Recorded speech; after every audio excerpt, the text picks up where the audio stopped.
Hablemos de igualdad.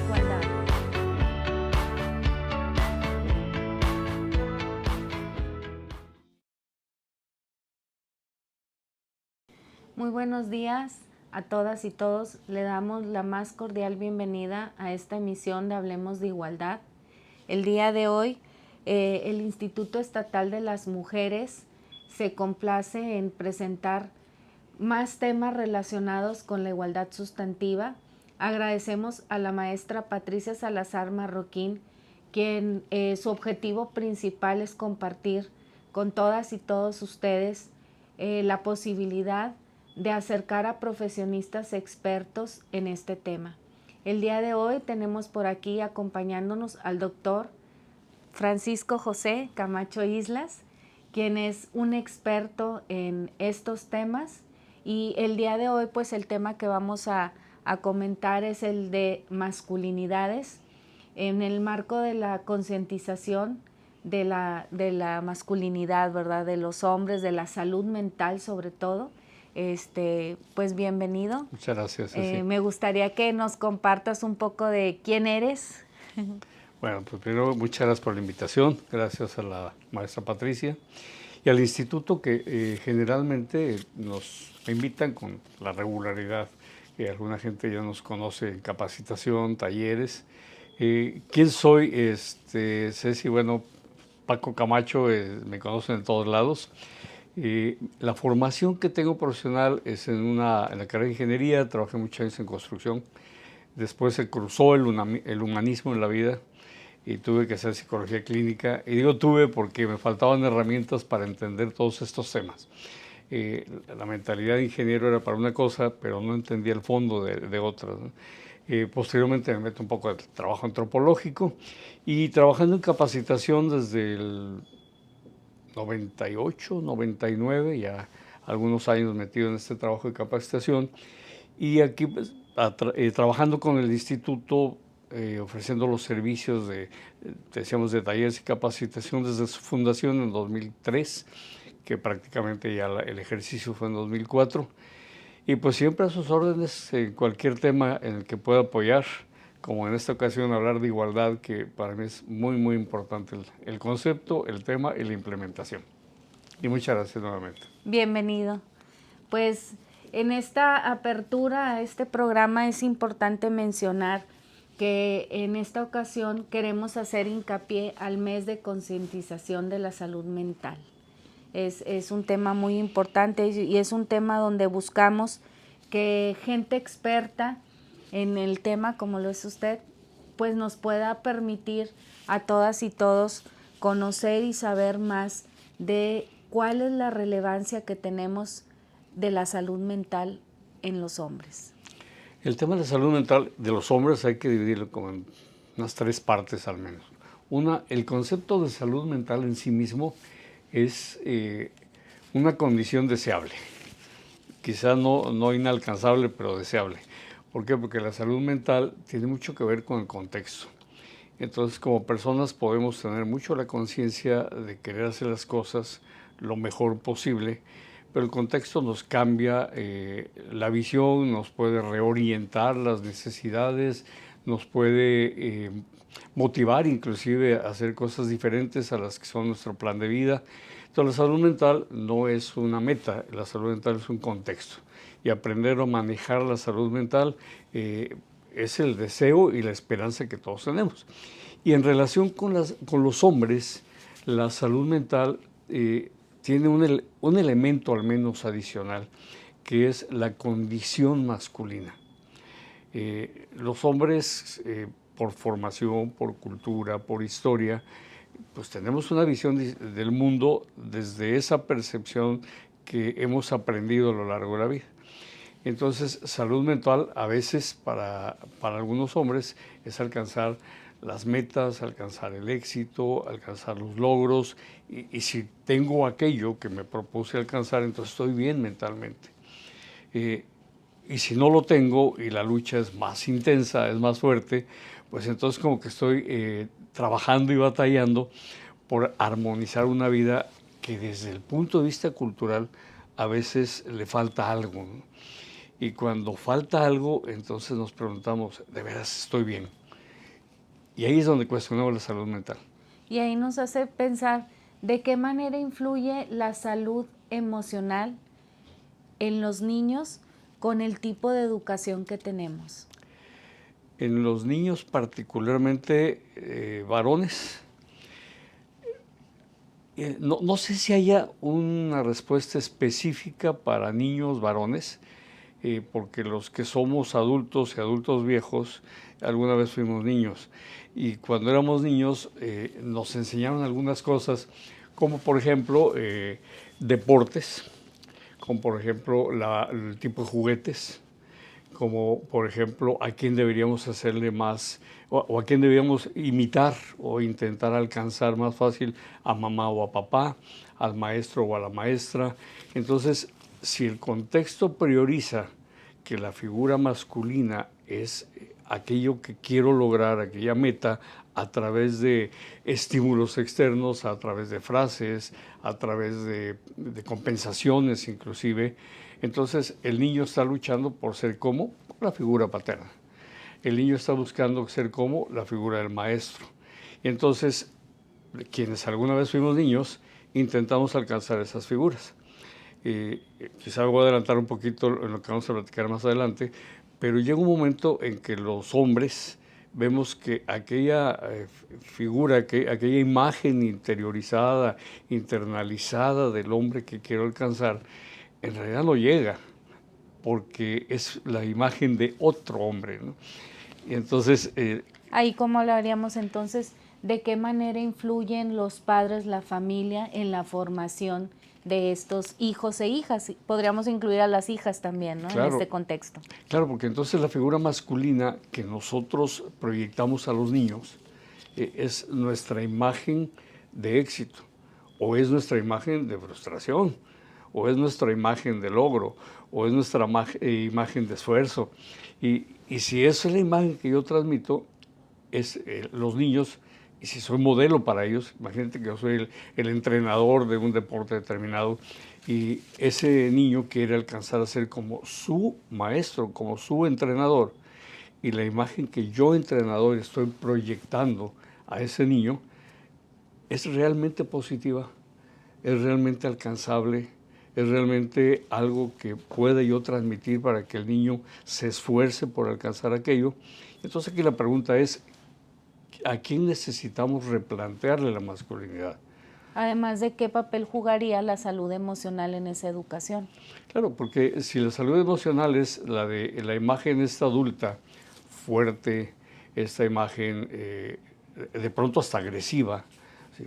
Entonces la imagen que está aprendiendo el niño es la agresividad es válida, porque la figura que tengo enfrente la practica. El rechazo o la discriminación es válido, porque aquella imagen con la que yo quiero alcanzar cuando crezca, la practica.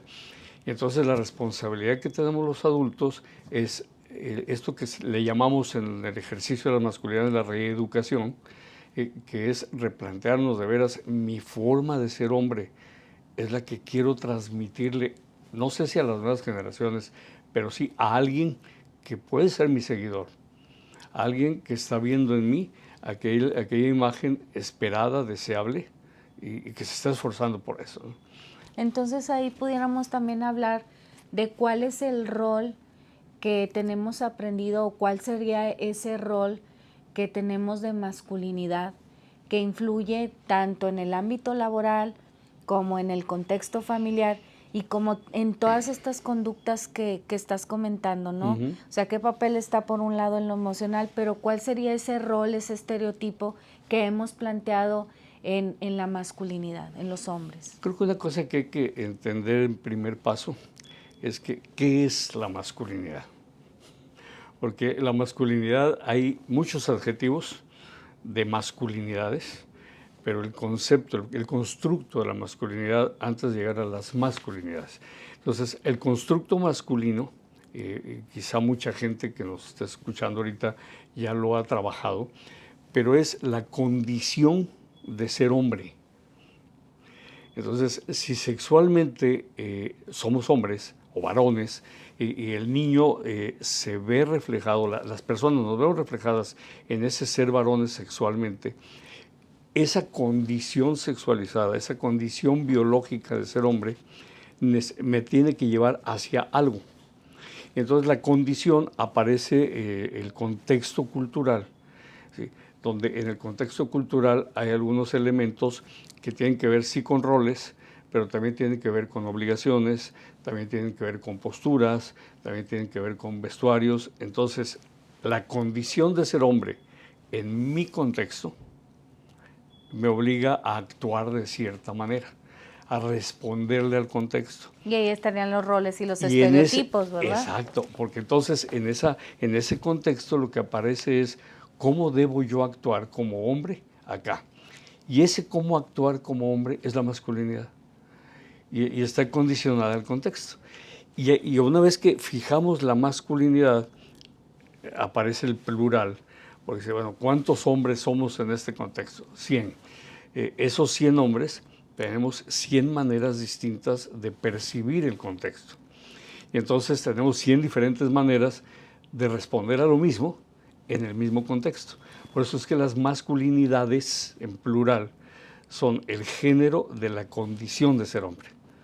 En ese sentido, y hablando de todo lo que, de todos los cambios y todas las situaciones que vemos en la actualidad, ¿cómo pudiéramos plantear los cambios? ¿Cómo pudiéramos plantear esas nuevas necesidades o esa demanda externa que existe para que los hombres se involucren en diferentes aspectos, como es los cuidados, como es la paternidad, como es en toda esta parte que no solo es una cuestión de este movimiento feminista que tenemos en la actualidad o de este movimiento en donde buscamos la igualdad sustantiva, porque lo vemos desde el punto de vista de lo jurídico. Sabemos que ahorita existen leyes que han cambiado y que hablan de la responsabilidad y del cuidado y demás.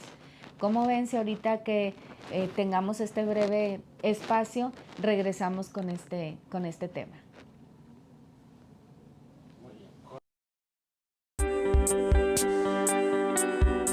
Regresamos.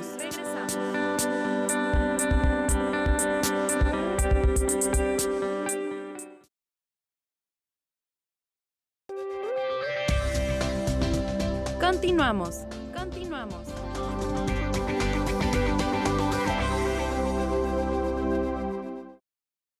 2, 1. Pues es un gusto continuar con el doctor Paco Camacho.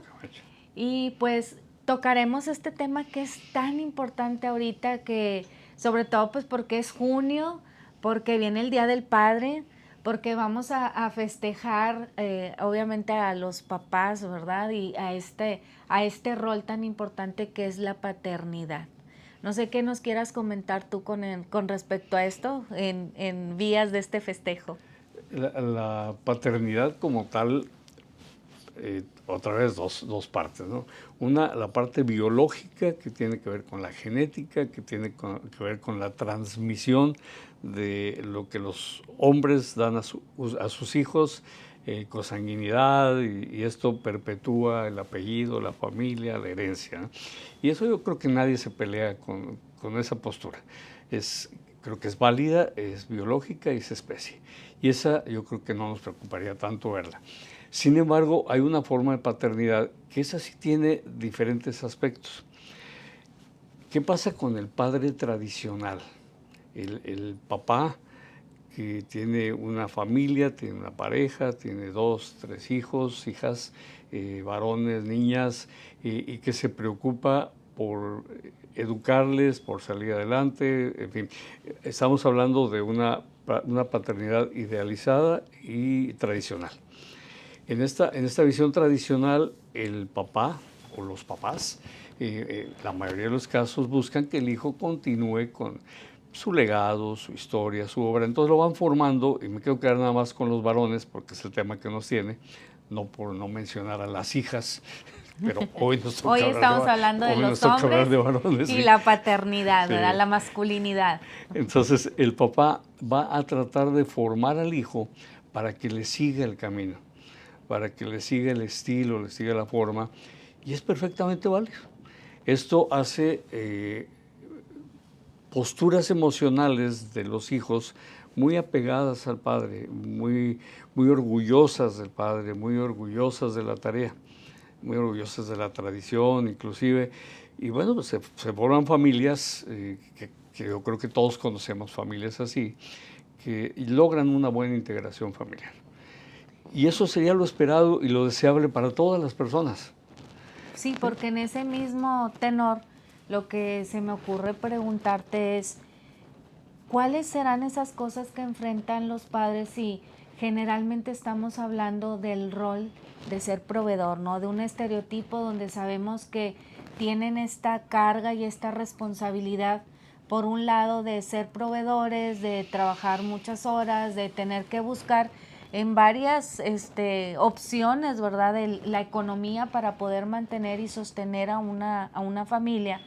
Pero en ese mismo sentido, en ese rol, ¿qué pasa con las emociones? ¿Cómo se siente un hombre con ese rol de tener que ser proveedor y de todas las circunstancias que a veces a lo mejor no expresan? Sí, es que el rol del proveedor es literalmente un rol. O sea, alguien tiene que acercar, por usar un lenguaje coloquial, acercar los recursos a la casa y a la familia, ¿no? Entonces esto históricamente lo hemos tomado los hombres. Sin embargo, bueno, hoy sabemos que hay cantidad de mujeres, pero cantidad de mujeres que son responsables de sus casas y se han vuelto las proveedoras, ¿no? Pero es un rol, y a veces el rol opaca la emoción. Quisiera ponerlo así como en paralelo, ¿no? El rol, yo como proveedor no puedo permitirme otro tipo de actitudes. No puedo expresar debilidad, no puedo expresar incapacidad, no puedo decir que la carga es pesada, porque eso es parte de mi ser hombre y mi rol como proveedor. Y eso opaca al ser humano, opaca la masculinidad. Porque ¿qué pasa cuando un papá que es proveedor, un hombre que es proveedor de su casa, llega y dice, vengo cansado? Y llega y dice, ya no aguanto. Llega y dice, necesito ayuda. Y llega y pregunta, y bueno, ¿y a mí quién me hace cosquillitas y piojito? Porque también necesito esto, ¿no? Entonces, ese hombre cuando expresa este tipo de ejemplos que estoy dando, o necesidades, que también la ternura y el cariño y el apapacho y el beso y todo esto van de la mano, cuando un hombre pide eso en casa, puede ser, no lo quisiera así grabar ni grabar en piedra, pero puede ser que muchos hombres no nos permitamos eso, porque es una muestra de debilidad ante la familia. Como si tú eres la cabeza, como si tú eres el que puede, como si tú eres el proveedor, necesitas esto que es así como de un segundo o tercer nivel, ¿no? Claro, y eso me hace pensar mucho en que las necesidades van cambiando. ¿Por qué? Porque en esta misma apertura, si la mujer también trabaja, si la mujer también es proveedora, pues obviamente los acuerdos dentro de casa pueden variar. Entonces, ¿qué sucede cuando esas necesidades no se ven cubiertas? Cuando esa petición quizá en la dinámica familiar se esté esperando que ese hombre pues lave, limpie, haga de cenar, cuide a los hijos. ¿Cómo son todos estos cambios y qué es lo que pudiéramos hablar justo de esa paternidad que pues que vemos que está cambiando en la actualidad? Sí, que esa paternidad que dices que lave, que se encargue el hijo de la hija, que haga estas tareas que la cultura le ha dado a las mujeres. Y no es porque los hombres le hayamos dado a las mujeres. Hay un sistema patriarcal y cultural histórico que dijo las mujeres esto y los hombres esto. Entonces nos dividió. Y cuando un hombre se trata de pasar a donde históricamente lo debían ser las mujeres, lo que aparece en el hombre es un ser humano. Y los seres humanos necesitamos de todo eso. Los seres humanos necesitamos abrazar a las personas. Los seres humanos necesitamos querer a las personas. Y imagínate si querer abrazar a los hijos, prepararles el alimento a los hijos, llevarlos a pasear, comerte un helado con ellos, embarrarte la ropa, aunque sea el traje, lo que lleves, porque estás amando a tu hijo o a tu hija. Imagínate si eso lo traducimos en un gesto de debilidad, ¿no? En lugar de voltear a ver que es un gesto de un ser humano que ama, un ser humano que siente, un ser humano que se acerca, un ser humano que se permite estar con otros seres humanos, porque esa es la condición humana, ¿no?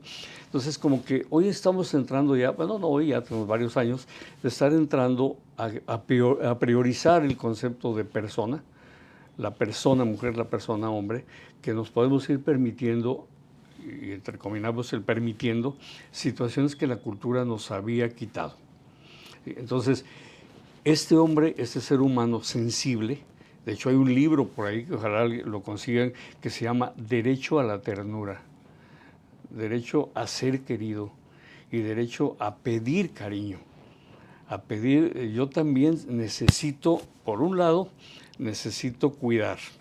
Ahorita lo que decía, ¿no? O sea, ¿cómo cuido a mi hija, a mi hijo? ¿Cómo cuido a este niño que llevo a la escuela? Pero también cómo necesito ser cuidado, porque esa parte también está truncada, ¿no?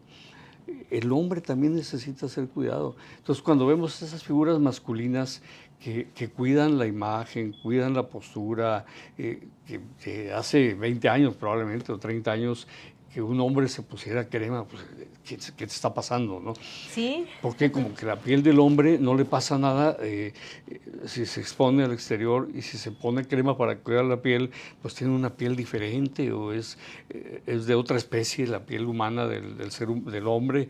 Entonces todos estos conceptos que sí han cambiado, la cultura sí ha avanzado hacia allá, todavía tiene lunares donde esto no es permitido.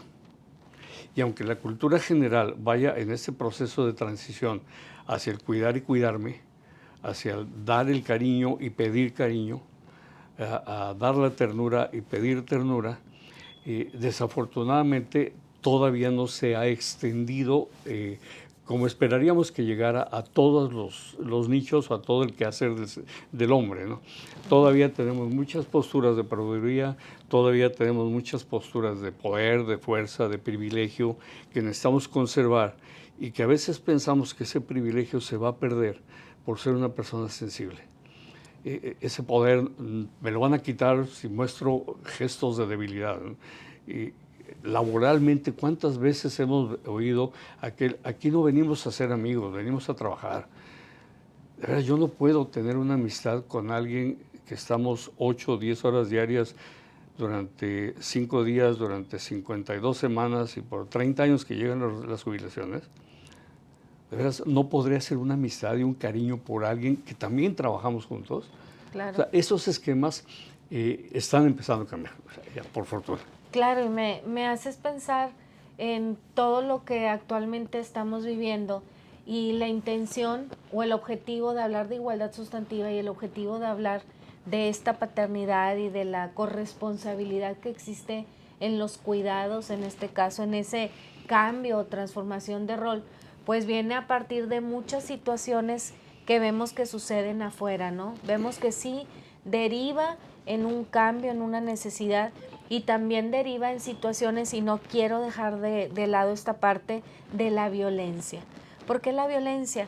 Porque en esta exigencia que hay por parte del cambio dentro de la dinámica familiar, pues obviamente todavía vemos hombres que se resisten a participar, o que se resisten a convivir, o que se resisten a formar parte, porque dicen, eso son cosas de mujeres, ¿no?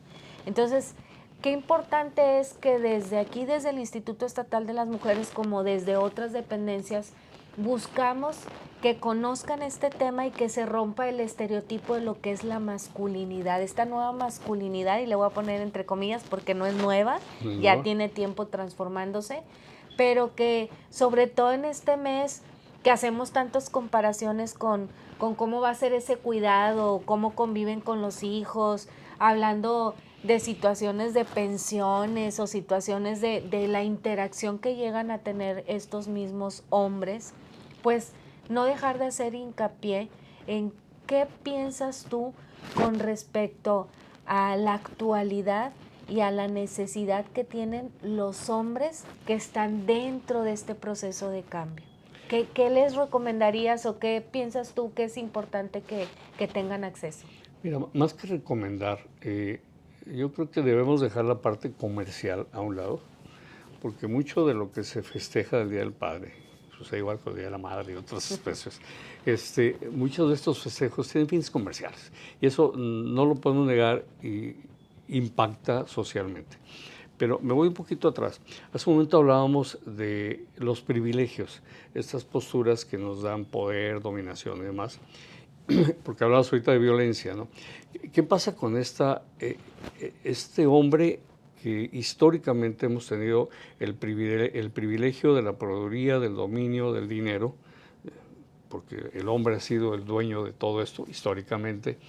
No quiero que alguien se sienta mal hoy, así es la historia. ¿Sí? Y entonces esto está encima de alguien que está en situación de indefensión. Alguien que está en situación de indefensión es porque no tiene ese privilegio.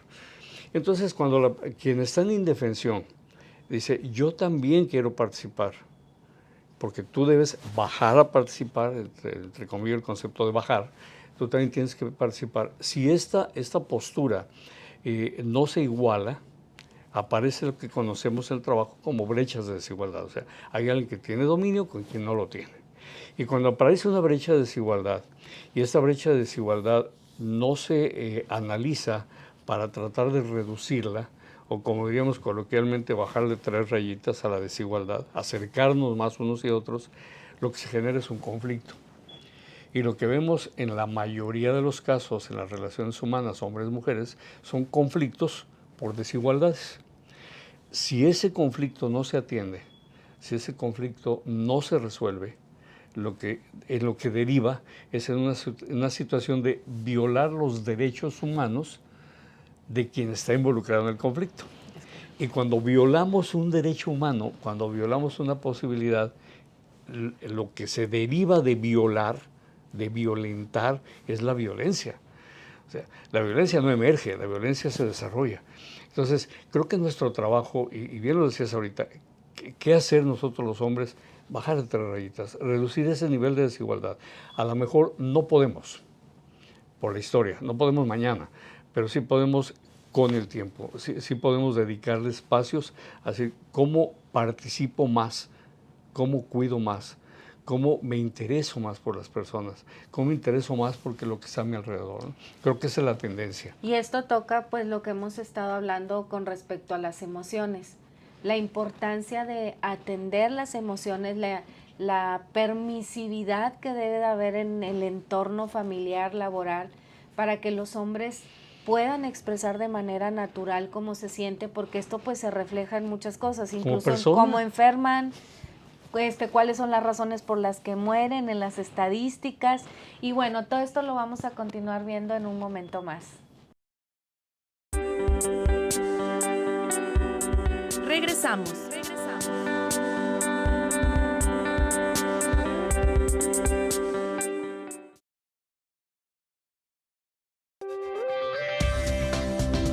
Continuamos.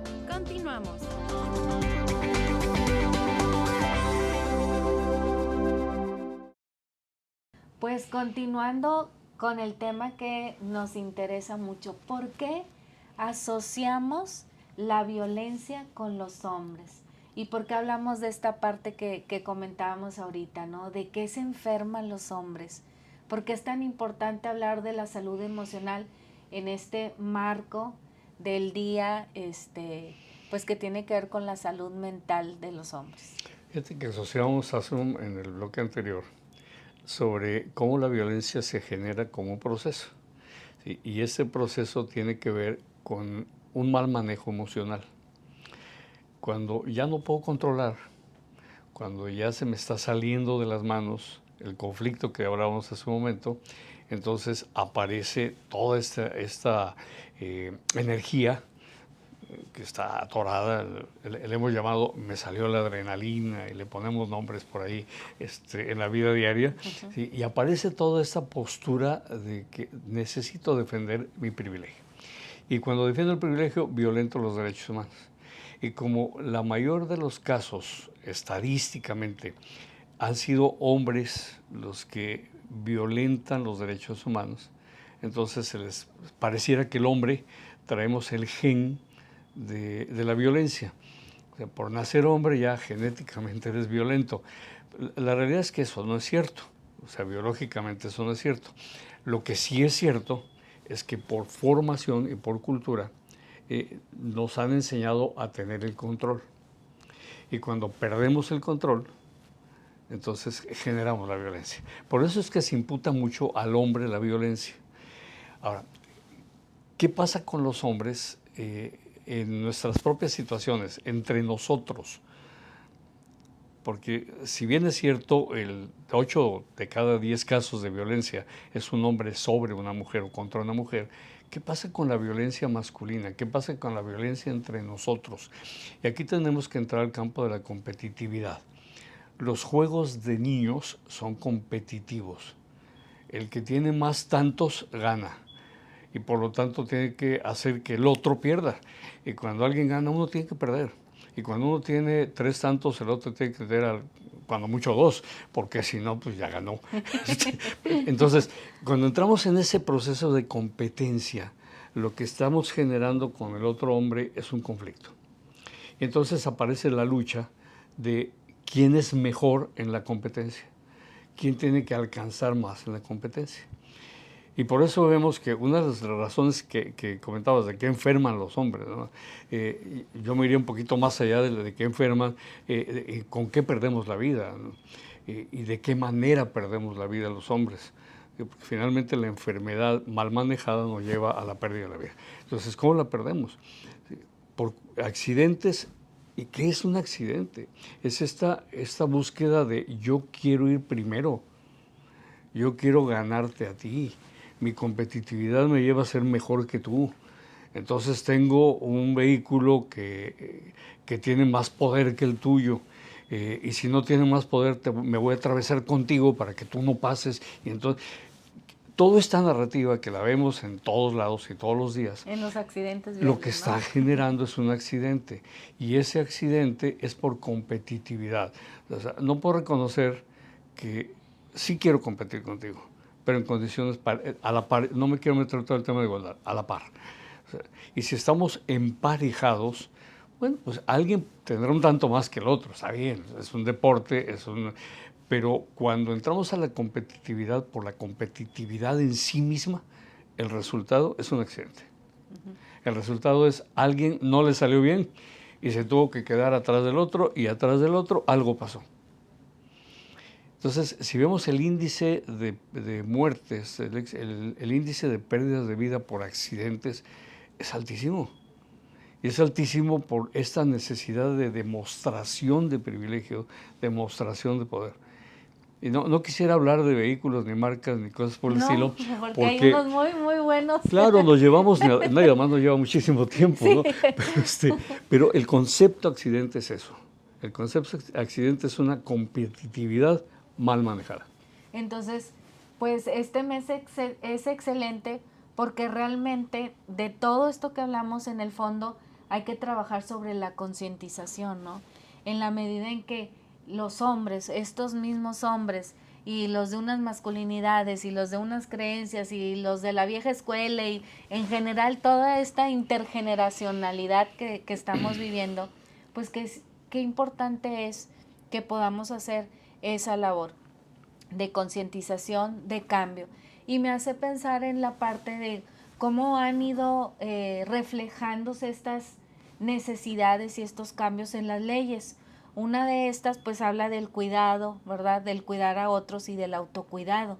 Y el autocuidado, aunque históricamente las mujeres son las que han estado designadas para cuidar a niñas, niños, personas adultas mayores, al esposo, a cualquier persona vulnerable, es una mujer la que la cuida. Sin embargo, vemos que la ley va cambiando y va dando esta responsabilidad también a los hombres. ¿Para qué? Para tener esa igualdad sustantiva, para que exista una participación y para que no sea una cultura machista. sino sea una cultura de igualdad, una cultura donde todas y todos tenemos responsabilidad y tenemos que trabajar sobre esa salud mental, sobre esos propios cuidados, porque los hombres también tienen que cuidarse.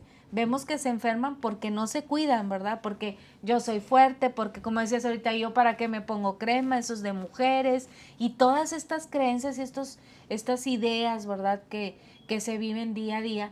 Y lo vemos también en la paternidad, en esta nueva ley que permite que los hombres vayan y cuiden a sus hijos e hijas recién nacidos. Pero ¿cuál es la realidad de ese permiso de paternidad? Híjole, es que en México hay muchos permisos de paternidad, ¿no? ¿Para qué se da el permiso de paternidad? ¿Cuál es la idea del permiso de paternidad? Que el papá esté con la esposa, porque finalmente lo que viene, el producto, es de los dos. Si no es de los dos, entonces hacemos otro tema, ¿no? Sí. Entonces, pero si es de los dos, entonces los dos son corresponsables de que llegue. Para eso es el permiso de paternidad, para estar cerca de tu hijo o de tu hija. Por eso se trabaja tanto en esto, ¿no? Y se han alcanzado ya cada vez más días y como la intención del cuidado del bebé, como la intención del cuidado de la pareja, estar con ella, con el bebé también, ese es el cuidado. Y no es como para festejar, es el cuidar. El festejo no está mal, el festejo vendrá y se hará, pero lo central del permiso de paternidad es el cuidado. Estoy contigo, estoy con ustedes, con quienes están ahí, porque el proceso de todo nacimiento es de 3. Entonces, si yo no estoy en una condición de debilidad o de impotencia en el movimiento, yo soy el que me tengo que encargar de cuidar. Exacto. Porque estoy completo en ese momento. Para eso es el permiso de paternidad. Por ejemplo, en Islandia, y creo que en Finlandia también, pero en Islandia sí estoy seguro, el permiso de paternidad es de 1 año. De 1 año. O sea, y hasta que el bebé tiene 1 año, y esto por ahí hay muchas corrientes psicológicas que hablan de el primer año de vida del infante, ¿no? Y el primer año de vida del infante es importantísimo el desarrollo de la vida de la persona. Y entonces, ¿para qué le dan 1 año de permiso de paternidad o de licencia de paternidad a un hombre para que ese año esté cuidando junto con su pareja los primeros pasos, los primeros momentos, el primer año? Esa es la idea, ¿no? Y a veces decimos, es que el permiso de paternidad me lo merezco. No es que te lo merezcas, es que lo necesitas. Entonces, el día que entendamos que el permiso de paternidad es una necesidad social, es una necesidad de gestación, es una necesidad de ayuda, de desarrollo familiar, va a tener un concepto bien diferente, porque es muy formativo. Claro, y concientizar sobre todo en que el cuidado de los hijos e hijas no es solamente de las mujeres, ¿No? que el cuidado, y otra vez me gustaría retomar este punto de la concientización.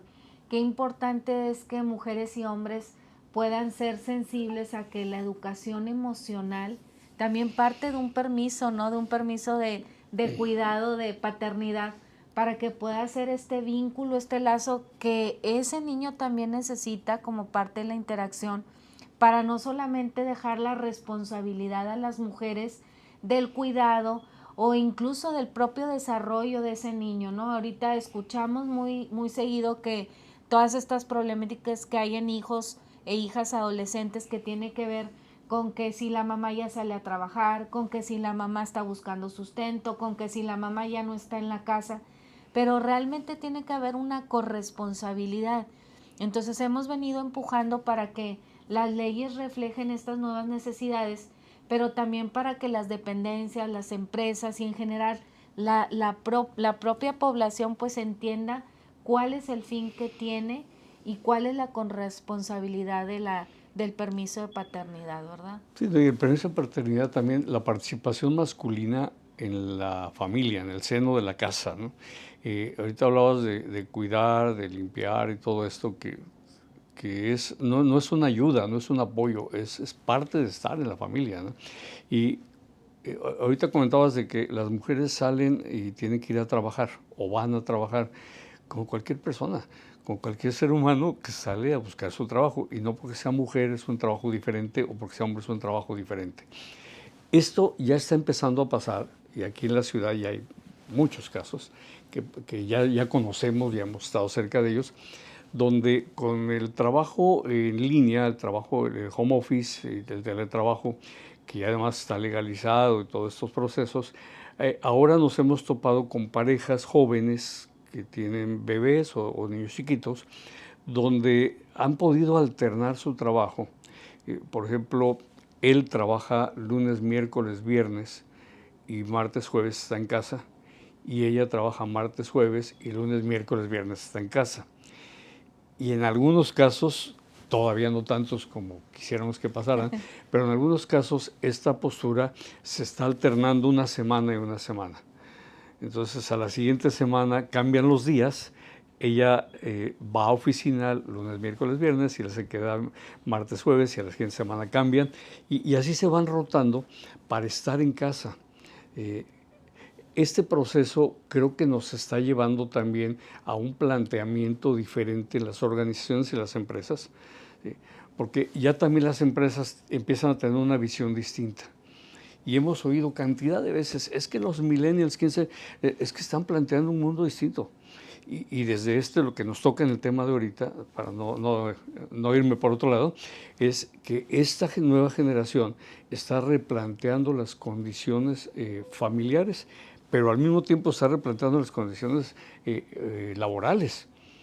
Y entonces todavía no tenemos así como que un empate al 100% de los dos lados, pero esto hacia allá va, ¿no? Y hacia allá van la participación, el cuidado, la atención, el ser familia, el ser personas unidas, el estar en conjunto para aquello que queremos lograr.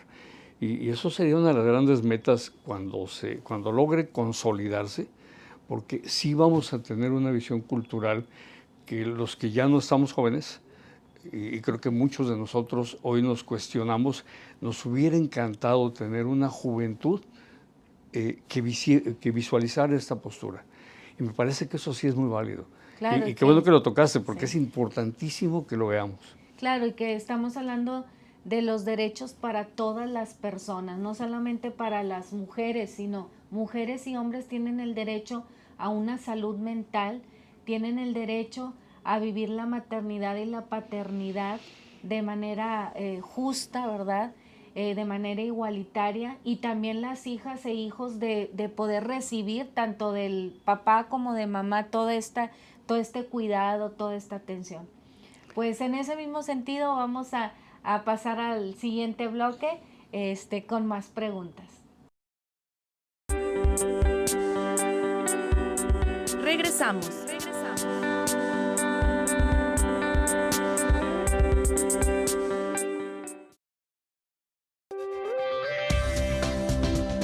Continuamos.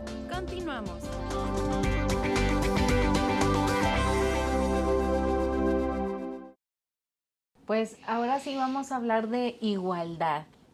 En el abordaje de las masculinidades, ¿qué pudiéramos hablar de esta parte de la igualdad? Fíjate que hace un rato mencionabas estas nuevas masculinidades, que yo también no sé si sean tan nuevas, me quedo con el tema masculinidades, pero el movimiento de nuevas masculinidades que nace en España, todo este movimiento, tiene como fin hombres en busca de la igualdad. O sea, ¿qué hacemos, qué nos toca hacer a los hombres para esta brecha que hablábamos hace un rato se cierre? Sabemos lo difícil que es llegar a cero, sin embargo, ¿cómo hacer para que se cierre una situación donde hay una situación de privilegio? Reconocer primero que tenemos un privilegio, que la cultura y la historia nos ha dado ese privilegio, pero que ese privilegio necesita ser compartido.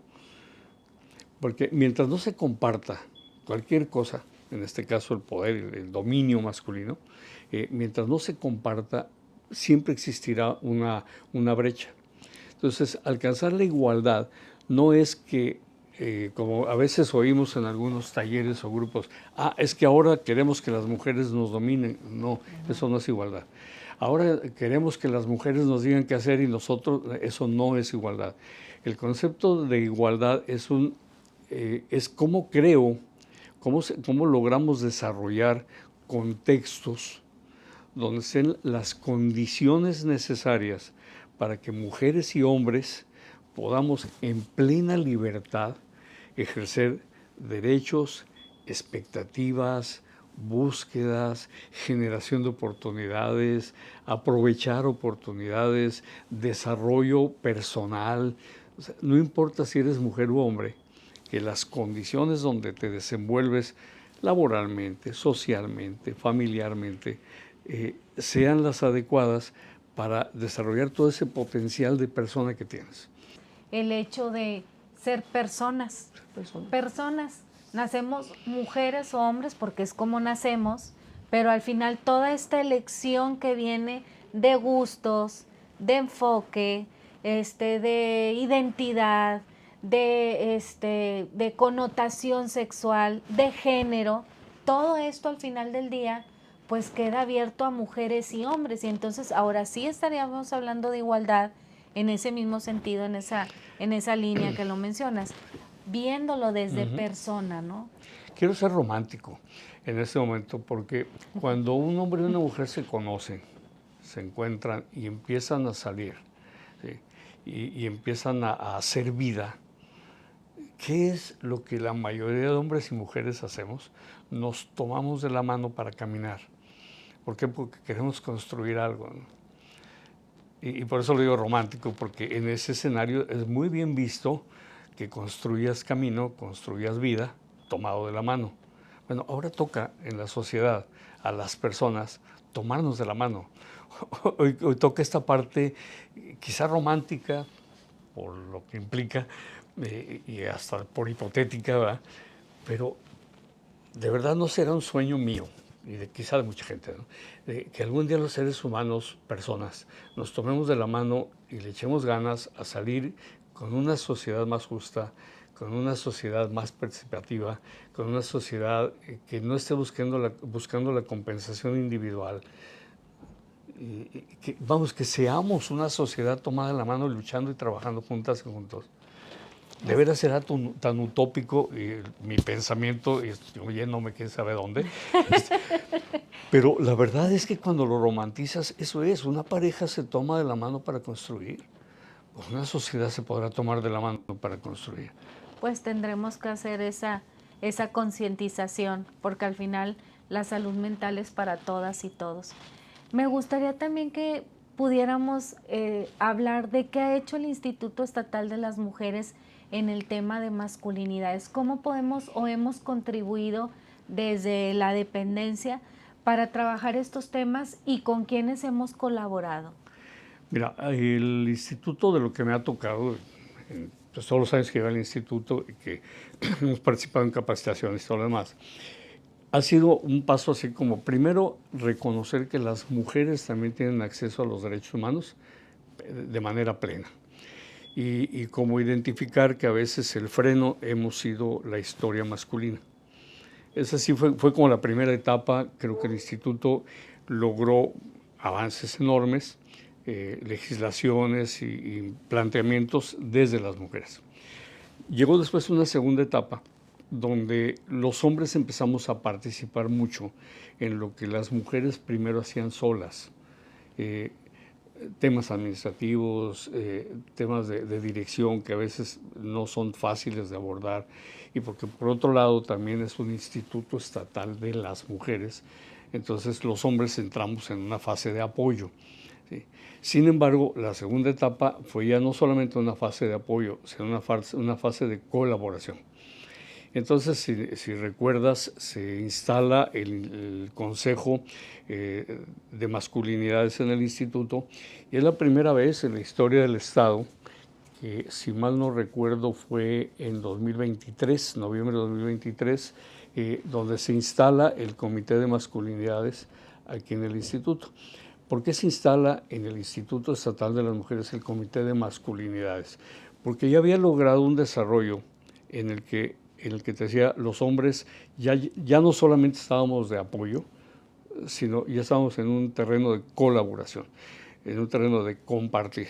Entonces, en el momento en que llegas a compartir, necesitamos visualizar la postura masculina y lanzar el mensaje de que también los hombres podemos sumarnos tanto al trabajo de las mujeres y colaborar con las mujeres en el desarrollo igualitario de los seres humanos, ¿no? Esa fue la segunda etapa. Esta segunda etapa ha hecho que las masculinidades pues hagan seminarios, se hagan talleres, se haya colaborado con otras dependencias como la Secretaría de la Mujer, Secretaría del Trabajo, hemos trabajado mucho con ellos, pero no se ha quedado ahí, sino que además hemos llegado a universidades, hemos trabajado en colaboración con universidades, hemos trabajado con empresas, hemos estado sentados con empresas. De hecho, por ahí hay un programa muy interesante que se llama Masculinidades Empresariales, cómo llegas a trabajar con los líderes de las empresas y cómo vemos esta proporcionalidad de la que hablabas hace un rato de mujeres-hombres en ámbitos empresariales. Y todo esto ha sido ese trabajo de estar hombres y mujeres luchando, colaborando, participando juntas y juntos. Creo que si este paso lo logramos desarrollar más intensamente y cuando menos sostener en nuestro trabajo, en muy poco tiempo, yo no me atrevo a decir qué tiempo, pero creo que en muy poco tiempo vamos a tener espacios mucho más igualitarios en nuestro entorno, tanto institucionales como empresariales y como académicos. Y trabajar esta parte de la prevención, ¿no? El Comité de Participación de Masculinidades Igualitarias, pues obviamente está enfocado en prevenir, ¿no? Toda las cuestiones de las violencias. Y ahorita explicamos por qué estaba relacionada la palabra violencia con masculinidad y el ir rompiendo ese estereotipo, ¿no? Hablar de masculinidad no es hablar de violencia, no. Y sin embargo el Instituto Estatal de las Mujeres pues ha hecho toda esta labor de colaborar con diferentes dependencias para que desde el quehacer de cada una de ellas podamos contribuir en la participación, ¿verdad?, de las masculinidades igualitarias. Pues seguimos trabajando y echándole ganas en este tema. Seguimos y seguiremos trabajando. Pues muchísimas gracias, Paco. La verdad es un gusto y es un orgullo tenerte. Sabemos que tienes más de 20 años trabajando aquí en el Instituto Estatal de las Mujeres y que has impactado a muchas mujeres, empresas, policías, dependencias. ¿Qué podemos decir, no? Tiene historia, estaba desde con la licenciada María Elena Chapa, que pues nos puedes compartir todas las experiencias que pudieron haber tenido, ¿no es así? Sí, la verdad es que ha sido toda una historia, un recorrido, desde que no nos creía nadie, desde que había muchas puertas cerradas, y pues vamos a ver, rompió piedras, se abrieron caminos, se abrieron brechas, y sí, realmente yo puedo estar muy consciente que fue toda una oportunidad poder haber caminado desde esos inicios. Y como mucha gente hoy que de pronto oímos todos estos temas de masculinidades, género, el trabajo de las mujeres y que no entendemos, y no entendemos porque estamos en otro contexto, no por otra razón. Y haber estado en esto, y yo me acuerdo que hice un comentario hace mucho tiempo donde casi como por el año 10 de estar trabajando aquí, me empecé a dar cuenta en qué consistía. Y lo puedo confesar públicamente porque no es un cambio de que te leas un libro, te leas un artículo y ya se abrió la puerta. No, es un proceso y ese proceso a veces puede ser muy largo. Y qué bueno que seguimos y tenemos la oportunidad de seguir trabajando y compartiendo, ¿no? Claro que sí. Pues muchísimas gracias a todas las personas que nos acompañaron en esta emisión de Hablemos de Igualdad. Y pues quisiera agradecer a la maestra Patricia Salazar que hace posible que este programa y esta emisión siga sucediendo y podamos compartir tantos temas que son de interés para poder seguir hablando de igualdad. Los invitamos a seguir pues todas nuestras actividades, programas y lo que hacemos en el instituto para que sigan nuestras redes sociales. Y también me queda agradecer al Canal 28 porque pues nos da la oportunidad de estar hablando de salud emocional y sobre todo en este mes de concientización de la salud mental, hablando de los hombres. Mi nombre es Cecilia Cervantes y ha sido un placer estar el día de hoy aquí con todas y todos.